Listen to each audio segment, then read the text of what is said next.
چنانچہ اللہ تعالیٰ متقی بندے کو گناہوں کے کفارے کا موقع عطا فرما دیتے ہیں، یعنی زندگی ایسی عطا فرماتے ہیں کہ وہ اپنی زندگی میں اپنے گناہوں کا کفارہ ادا کر لیتا ہے۔ مثال کے طور پہ اگر وہ شراب پیتا تھا توبہ سے پہلے، تو اللہ اس کو زندگی ایسی دیتے ہیں کہ وہ اپنی زندگی میں غریبوں کے لیے پانی کا بندوبست کر دیتا ہے، اپنے گناہوں کا کفارہ دے دیتا ہے۔ حضرت واشی رضی اللہ عنہ ایک صحابی ہیں، انہوں نے سیدنا حمزہ رضی اللہ عنہ کو شہید کیا تھا۔ جب وہ اسلام لے آئے تو نبی علیہ السلام نے فرمایا کہ میں نے آپ کے اسلام کو تو قبول کر لیا، لیکن جب آپ میرے سامنے آئیں گے تو مجھے اپنے چچا یاد آ جائیں گے اور میرے دل پر انقباض ہوگا، اس لیے آپ چلے جائیں، مجھے نہ ملیں۔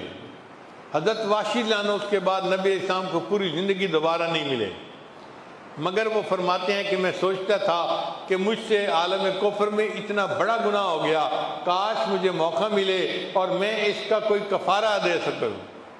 فرماتے ہیں کہ نبی علیہ السلام کے پردہ فرمانے کے بعد ایک جھوٹے نبی نے نبوت کا دعویٰ کیا، مسیلمہ کذاب اس کا نام تھا، بڑے اس کے ساتھ لوگ تھے اور بڑے جنگجو لوگ تھے۔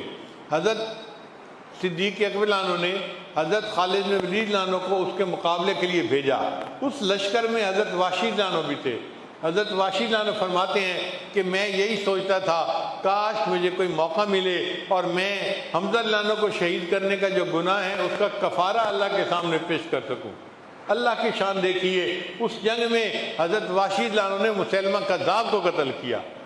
وہ فرماتے تھے یہ اللہ کا میرے اوپر احسان ہوا کہ جتنا بڑا گناہ مجھ سے ہوا تھا، اللہ نے اتنی بڑی نیکی کروا کے میرے گناہ کا کفارہ کر دیا۔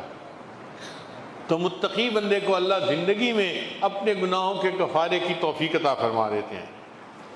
پھر متقی بندے کو اللہ دشمن کی شرنگیزیوں سے بچاتے ہیں۔ ارشاد فرمایا ان تصبروا وتتقوا لا یضرکم کیدہم شیئا، کہ اے میرے محبوب اگر تم صبر کرو گے اور تقوی اختیار کرو گے تو اللہ تعالیٰ ان سازشوں سے اور شر انگیزیوں سے آپ کی حفاظت فرمائیں گے۔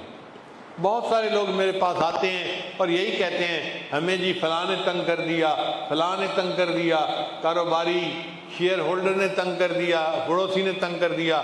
میں ان کو ہمیشہ یہی کہتا ہوں ان تتقوا اللہ، کہ اگر تم ان تصبروا وتتقوا لا یضرکم کیدہم شیئا، اگر تم صبر کرو گے اور تقوی اختیار کرو گے تو کوئی بندہ تمہیں نقصان پہنچا نہیں سکتا، اللہ تعالیٰ تمہاری حفاظت کرے گا۔ اور الحمدللہ ہزاروں لوگوں کو میں نے ان شرنگیزیوں سے بچتے ہوئے آنکھوں سے دیکھا ہے۔